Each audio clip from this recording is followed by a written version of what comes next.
சைக்காலஜியில் வந்து யூனிட் 2 பார்க்குறோம். Theories of the child development, குழந்தை வளர்ச்சி பற்றிய கோட்பாடுகள். ஸோ ஃபஸ்ட்டு எரிக்சனின் கோட்பாடு வந்து பார்க்குறோம். ஃப்ராய்டை ஃபாலோ பண்ணி தான் இவர் கோட்பாடும் இருக்கும். அதில் வந்து ஃப்ராய்டு வந்து 5 பாயிண்ட் கொடுத்துருப்பாரு, 5 நிலைகள் கொடுத்துருப்பாரு. இவர் 8, அவர் கொடுத்த 5 போக எக்ஸ்ட்ரா 3 வந்து இவர் ஆட் பண்ணியிருப்பார். எரிக்சன் ஓகேவா, தன்முனைப்பு ஈகோ மற்றும் தூண்டுதல்களுக்கு மேல். ஸோ இவரோடதில் வந்து என்னென்ன இருக்கும் எக்ஸ்ட்ராவாக வந்துன்னா ஈகோ, தூண்டல்கள், இதை பேஸ் பண்ணி இருக்கும். சரி, எரிக்சனின் முதல் 5 நிலைகள் வந்து ஃப்ராய்டின் நிலைகளுக்கு ஒப்பாக உள்ளன. ஆனால் எரிக்சன் 3 இதர நிலைகளையும் என்ன பண்ணியிருக்காரு, சேர்த்துருக்காரு. எது அப்படின்னா முன்முதிர், நடுமுதிர் பருவம், அப்புறம் பின்முதிர் பருவம்னு சொல்லிட்டு 3 ஆட் பண்ணியிருக்காரு. ஃபஸ்ட்டு இருக்க 5 இந்த குளவி பருவம், குறுநடை பருவம், பள்ளி செல்வதற்கு முந்தைய பருவம், பள்ளி செல்லும் பருவம், வளர் இளம் பருவம், இதெல்லாம் வந்து பிராய்டோட 5 நிலை. அது போக எக்ஸ்ட்ரா இருக்க 3 நிலை.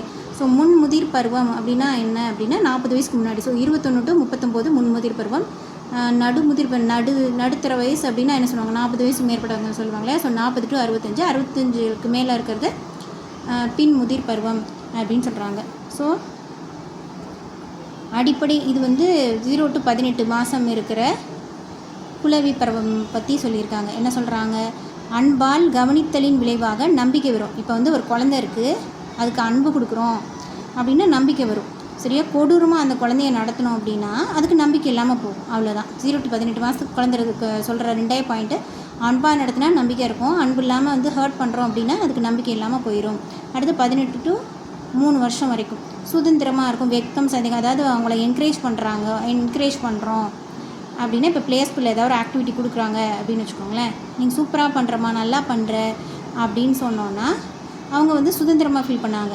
அதே வந்து அவங்கள எதாவது வற்புறுத்துனா இல்லை வெட்கப்படுற மாதிரி திட்டுறோம் அப்படின்னா அவங்க வெட்கப்படுற மாதிரி ஒரு மாதிரி ஷையாக வளருவாங்க. அப்படி இல்லை நம்ம அப்ரிஷியேட் பண்ணோன்னா சுதந்திரமாக வளருவாங்க. அடுத்து 3 to 5 வருஷம் தானே முன்வந்து செய்தல் மற்றும் குற்ற உணர்வு. ஸோ குறிக்கோள்களை ஆதரிக்கும் போது முயற்சி, லட்சியம், பொறுப்பு இதெல்லாம் வந்து வளரும். ஸோ பெற்றோர் வந்து நிறைய கட்டுப்பாடுகள் விதித்தாங்கன்னா அது குற்ற உணர்வு வரும். ஸோ வந்து அவங்களோட குறிக்கோள், லட்சியம் இதுக்கெல்லாம் ஆதரவு கொடுத்தோம் அப்படின்னா நல்லா வருவாங்க. அந்த ப்ரீகேஜி எல்கேஜிலே வந்து அவங்களோட குறிக்கோள், பொறுப்புகளுக்கு ஆதரவு கொடுக்கணும் பெற்றோர்கள் அப்படின்ற மாதிரி சொல்கிறாங்க. அடுத்து கடின 5 to 13. ஸோ கிட்டத்தட்ட இது வந்து அடலசன்ஸ்க்கு கொஞ்சம் முன்னாடி. ஸோ அப்போவே என்ன பண்ணுறாங்க, கடின உழைப்பை ஆரம்பிச்சிடுறாங்க. ஸோ வந்து இப்போ ப்ரீகேஜி எல்கேஜிலேருந்து அவ்வளோ ஹோம்ஒர்க் கொடுக்குறாங்கல்ல. ஸோ கடின உழைப்பை ஆரம்பிச்சிடுறாங்க. தாழ்வு மனப்பான்மை நிலையில் இதில் தான் வருது. குழந்தைகள் வேலை செய்ய நிறையா கற்றுக்குறாங்க. மற்றவர்களுடன் ஒத்துழைக்க, வீட்டில் பள்ளியில் சக மாணவர்களுடன் இருக்கும்போது இந்த அனுபவம் ஏற்படும்போது தாழ்வு மனப்பான்மை, தகுதியற்றவர் என்ற எண்ணமும் சில நேரம் வளருது அவங்களுக்கு அப்படின்றாங்க. அடுத்து 13 to 21 அந்த அடலசன்ஸில் வந்து மதிப்பு தொழில். அடலசன்ஸில் இப்போலாம் வந்து என்ன டிகிரி எடுக்கணுமோ அதுக்கேற்ற மாதிரி தான் 11th 12th எடுக்கிறாங்க. ஸோ தொழில்கள் பற்றிய குறிக்கோள்கள். இளைஞர்கள் தன்னை பற்றிய கருத்தை உருவாக்கி கொள்கின்றனர். எதிர்கால தொழில் பற்றி குழப்பமும் அவங்க அடைகிறாங்க. அடுத்து 21 to 31 ஒர்க் பண்ணுற டைமில் இளைஞர்கள் நெருக்கமான உறவை ஏற்படுத்தி கொள்கின்றனர். பின்னாளில் ஏற்படும் மாற்றங்கள் வந்து லவ் பண்ணுறது, பிரேக்கப் பண்ணுறது, ஸோ அதெல்லாம் வந்து இந்த டைமில் வந்துடுது. அடுத்து 40 to 65 வயசில் உருவாக்குதல் மற்றும் குழந்தைகளை வளர்த்தலாம். அப்போ வந்து குழந்தைங்கள்லாம் வளர்ந்துருவாங்க. ஸோ அடுத்த தலைமுறை வந்துடும். ஸோ நம்ம அட்வைஸ் பண்ணுறது. இதே லைஃப்பில் தோல்வி அடைந்தவர்கள் சாதனை இல்லாமல் வந்து ரொம்ப வெறுமனே வாழ்கிறாங்கன்னு சொல்கிறாங்க. 65 வயசுக்கு மேலே ஒரு சில பேர் வந்து தன்னிறைவோடு இருக்காங்க, எல்லாமே வந்து லைஃப்பில் வந்து பண்ணிட்டோம் அப்படின்ட்டு ஒருங்கிணைந்த தன்மை. சில பேர் அதிருப்தியோடு வாழ்கிறாங்க அப்படின்னு சொல்கிறாங்க. ஸோ இதில் என்னென்னா எல்லா கருத்துக்களுக்கும் முழுமையாக ஏற்றுக்கொள்ளப்படாவிட்டாலும் அவை குழந்தைகளின் வளர்ச்சி பற்றி புரிந்து கொள்வதில் முக்கிய பங்கு வகிக்கின்றன அப்படின்றாங்க. அடுத்து பியேஜேவின் அறிவு வளர்ச்சி கோட்பாடு. ஸோ இது 2வது.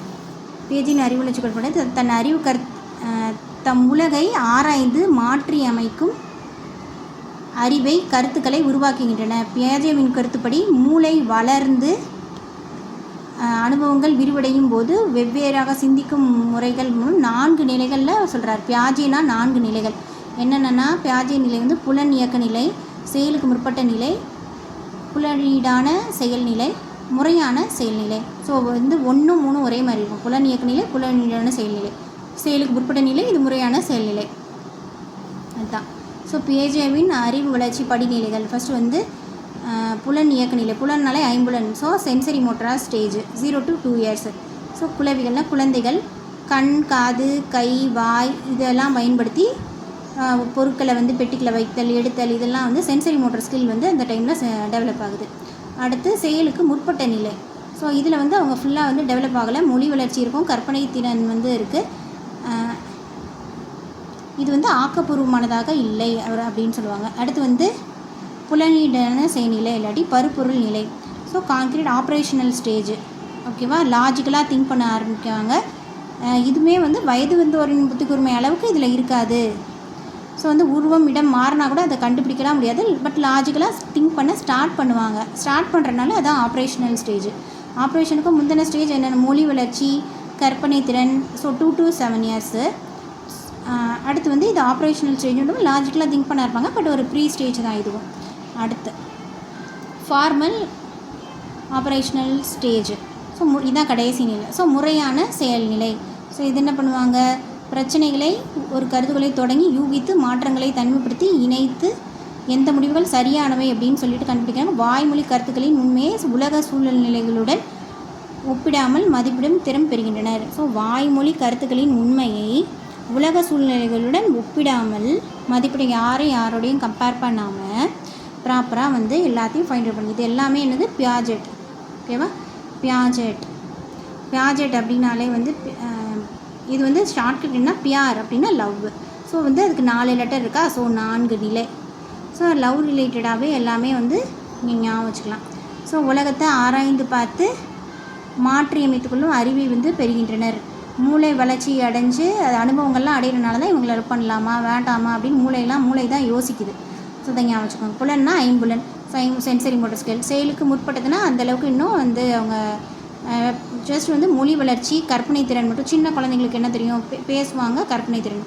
அடுத்து இதுவும் வந்து அதுக்கு முந்தின ஸ்டேஜ் தான். ஸோ வந்து லாஜிக்கலாக திங்க் பண்ண மட்டும் ஆரம்பிப்பாங்க. லாஜிக்கல் திங்கிங் மட்டும் இருக்கும். லாஜிக்கலாக இதெல்லாம் பண்ணால் கரெக்டாக வருமா அப்படின்ட்டு.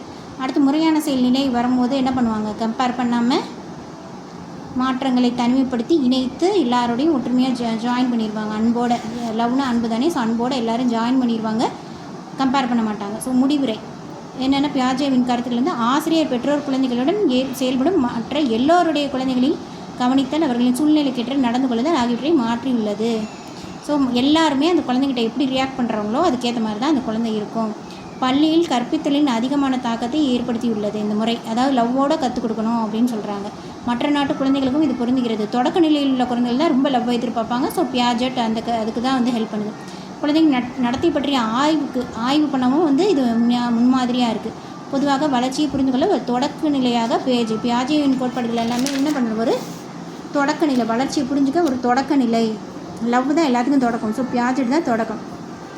கோல்பெர்க்கின் ஒழுக்க நிலை, வளர்ச்சி நிலை. ஸோ கோல்பெர்க் அப்படின்னா கோல்டு அப்படின்னு யோசிச்சுக்கோங்க. கோல்டுனா சொசைட்டிக்கு இப்போ கோல்டுலாம் எவ்வளோ முக்கியம், ரொம்ப முக்கியமாக இருக்குது. So full and full gold society அப்படின்னு யோசிச்சுக்கோங்க. சமுதாயத்தில் ஒருங்கிணைந்து செயல்படும் ஒழுக்க வளர்ச்சி பற்றினது இது. நல்லது எது, கெட்டது எது அப்படின்னு அறிஞ்சுக்கிறாங்க. சமுதாயம் நன்கு செயல்பட முக்கியமானது. இது வந்து நாட் ஒன்லி ஸ்டூடெண்ட்ஸு, சமுதாயமே நன்கு செயல்பட இதுங்கிறது. அடுத்து லாரன்ஸ் கோல்பெர்க் தான் முழு பேர். எது சரி எது தவறு அப்படின்றது ஒழுக்க வளர்ச்சி. ஒழுக்கம் சொசைட்டினால என்ன சொல்லிக் கொடுக்குது, நமக்கு ஒழுக்கத்தை தான் சொல்லிக் கொடுக்குது. ஸோ அடுத்து இது வந்து 3 நிலைகள் பற்றிய கருத்துக்கள்.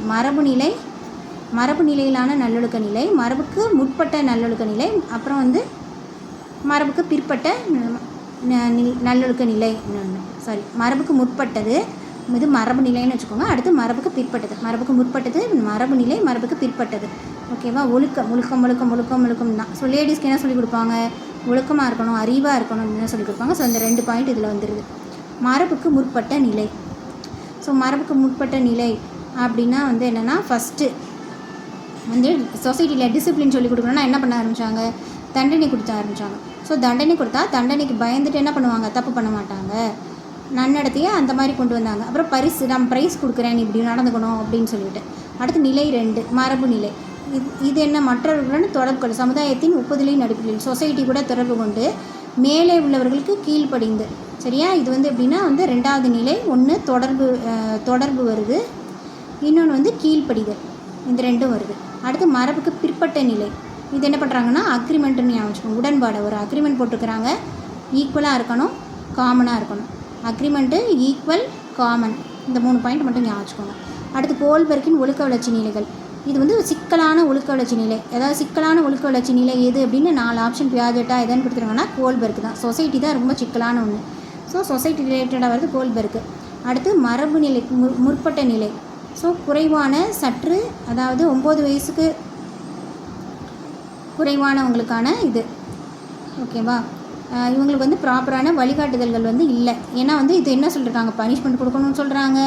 அதுக்கப்புறம் வந்து என்ன சொல்கிறாங்க, அவங்களாவே தன்னார்வம் கொண்டு அதுக்கப்புறம் பரிசுகள் இந்த மாதிரிலாம் ப்ரொவைட் பண்ணி மாற்றுறாங்க. ஸோ கீழ்ப்படிதல் தண்டனை அடிப்படையில் தண்டனையை தவிர்க்கிறதுக்காக குழந்தை நன்னடத்தையோடு இருக்குது.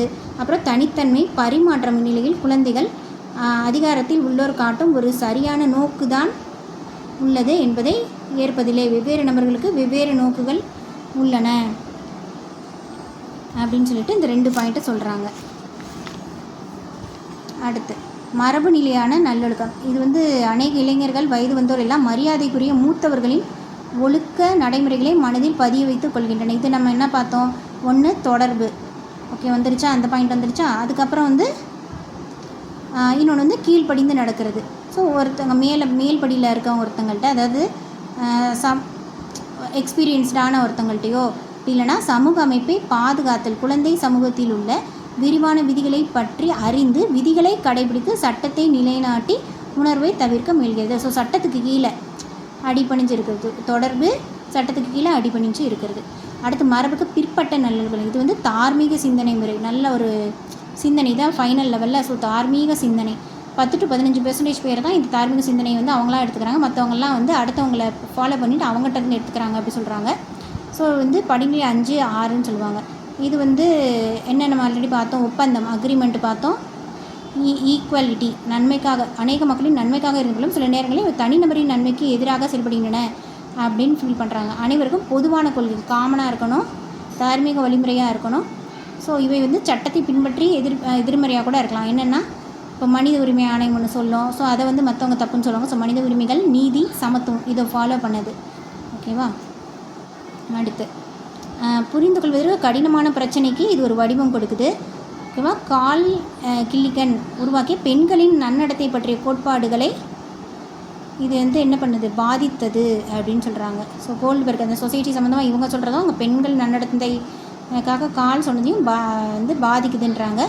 இவருடைய கருத்துக்கள் உளவியல் துறையில் மட்டுமின்றி கல்வித்துறையிலும் பயனுள்ளதாக உள்ளது. சரியாக மதிப்பீடு செய்தல், மாணவர்கள் ஏன் இவ்வாறு அவங்க நடத்தையில் என்ன பிரச்சனை வருது அப்படின்னு கண்டுபிடிக்கிறதுக்கும் இந்த சொசைட்டிக்கு மட்டுமே ஹெல்ப் பண்ணுற மாதிரி இல்லாமல் இந்த மாணவர்களுக்கும் ஹெல்ப் பண்ணுது அப்படின்றாங்க.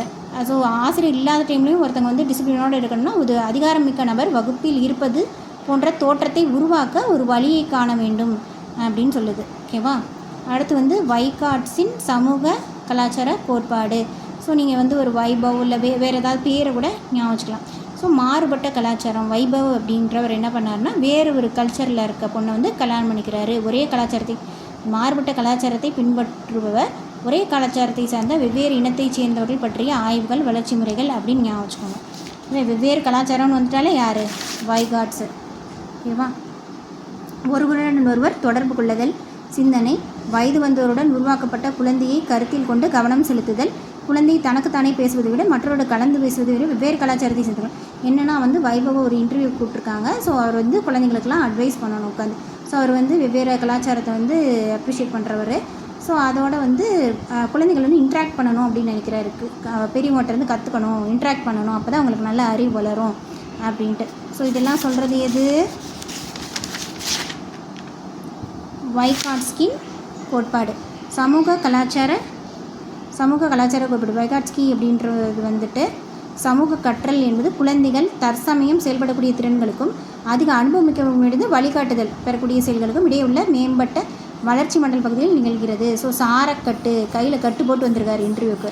ஸோ சாரக்கட்டு போன்ற போதனைகளை இங்கே இருந்து வருகிறது. குழந்தைகளின் சிந்தனை வளர்ச்சி. ஸோ இது எப்படி இருக்குன்னா குழந்தைகளுக்கும் அறிவு மிகுந்த சமூக அங்கத்தினருக்கும் இடையே நிகழும் பேச்சு, சிந்தனை, நடத்தை, இது திரும்ப திரும்ப அதுதான். கலாச்சார செயல்கள் நன்றாக செய்ய உதவும் போது அவர்கள் நடக்கும் கருத்து பரிமாற்றம். ஸோ வந்து ஒரு இன்ட்ராக்ஷன்லேயே இருக்கணும்னு சொல்லுவார்.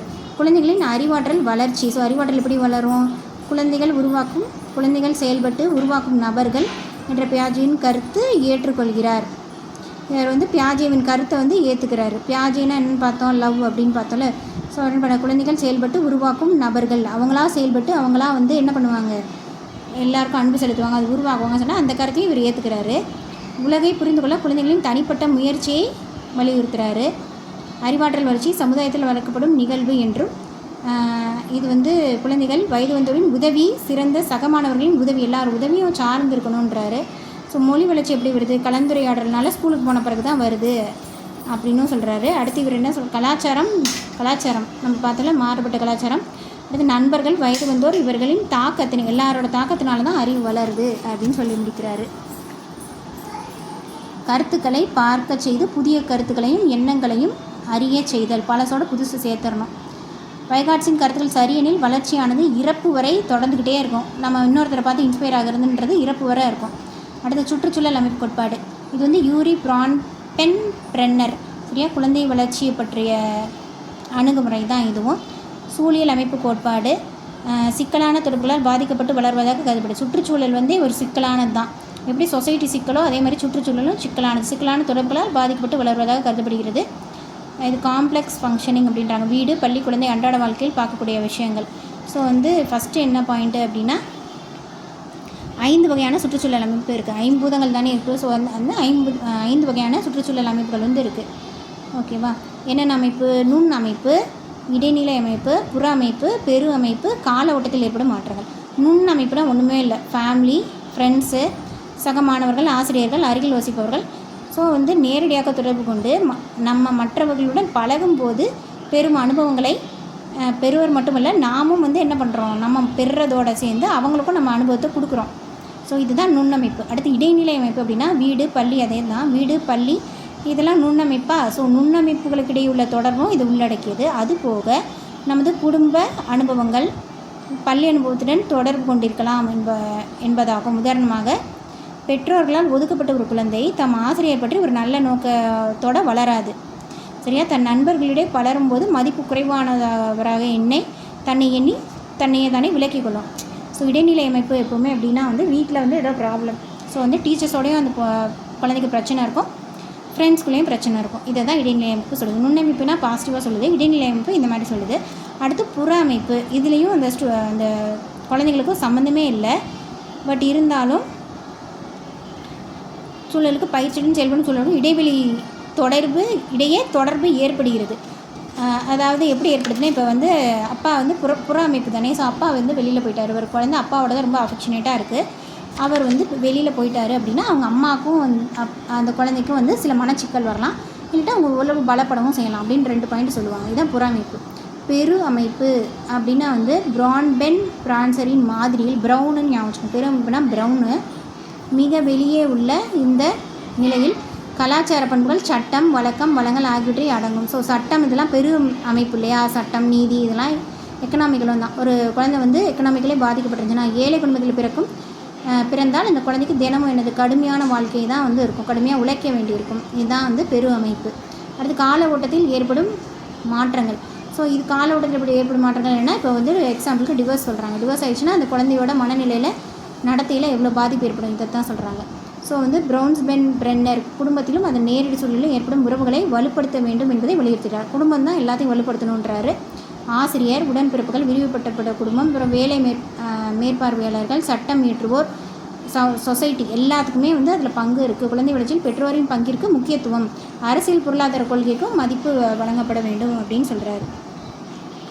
அடுத்து குழந்தை வளர்ச்சியில் சமூகமாக்கும் உண்மைகள். இது வந்து 7th யூனிட் வந்து இங்கே இருக்கும். ஸோ இதை வந்து அடுத்த வீடியோவில் கண்டினியூ பண்ணலாம். தேங்க்யூ.